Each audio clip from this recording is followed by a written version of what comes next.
So this is going to be the first problem for the homework. We have in a reaction between sodium metal and silver acetate, how many moles of silver do you end up with when you start with 3 moles of sodium? So the reaction is sodium metal and silver acetate. So let's go ahead and write out the reaction. Na plus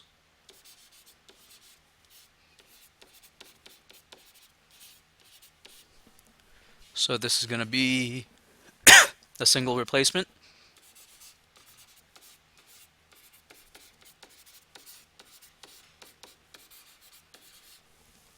In this case, we can write a for every statement.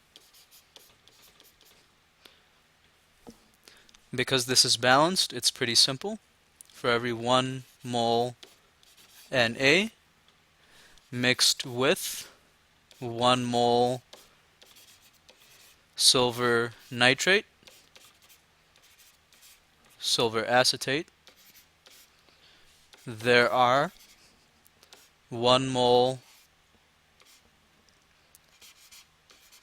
sodium acetate mixed with 1 mole Ag.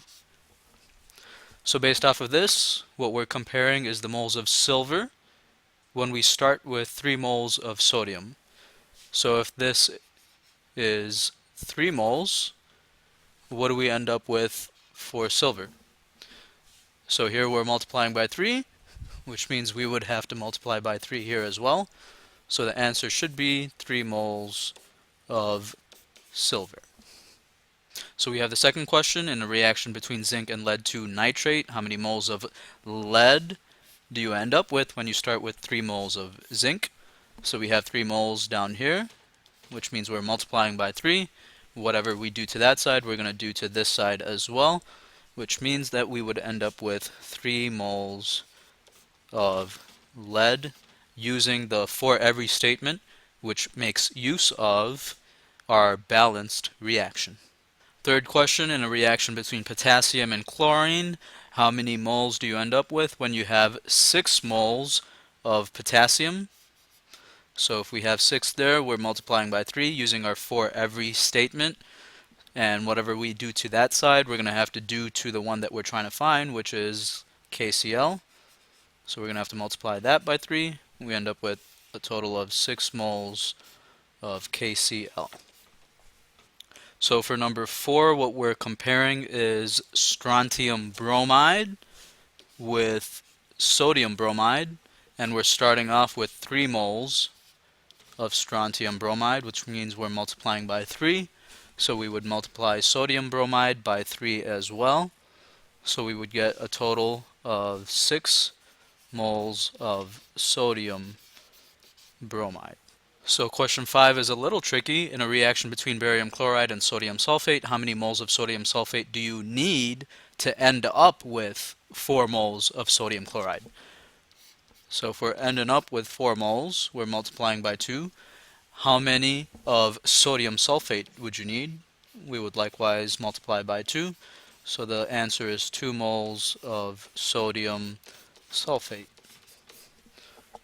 So number 6 is probably the trickiest of all. In a reaction between magnesium nitrate and barium chloride, how many moles of nitrate do you end up with in the products when starting with 2 moles of barium chloride? So in this case, it's a little trickier because we're comparing a molecule, a polyatomic ion within a molecule, to a molecule in the reactants. So in this, we can write a for every statement comparing the barium chloride to the nitrate ion. So the coefficient here is 1, and in the nitrate ions on the reactant side, or I take that back, on the product side, we have 2 of them.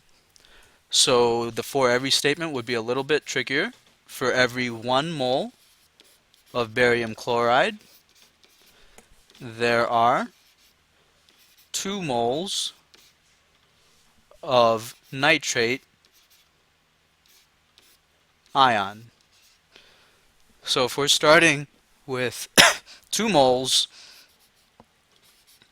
of barium chloride, we're multiplying by 2. We would multiply by 2 here as well.